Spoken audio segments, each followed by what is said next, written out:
ருசியா பேசுற ருசியா பாக்குற ருசியா சமையல் செய்வியா நீ பசும்பாலையில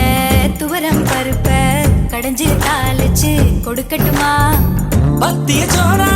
நான் உன்னை கேட்டேன் காரம் சாரமா உனக்கு சமைக்க தெரியுமா அம்மா மிளகில ரசமா மிளகா தொக்கா நல்லா செய்வ நீ சாப்பிட்டு பாரு நண்டு வறுக்க தெரியுமா கோழி பொறுக்க தெரியுமா ஆட்டுக்கால நசுக்கி போட்டு சூப்பு வைக்க தெரியுமா ஏன் இடுப்பு ஓரமா இருக்குதையா காரமா கண்டு நீயும் குடிச்சுக்கா எடுத்துக்கையா தாராளமா கல்யாணம் தான் கட்டிக்கிட்டு ஓடி போலாமா இல்ல ஓடி போய் கல்யாணம் தான் கட்டிக்கலாமா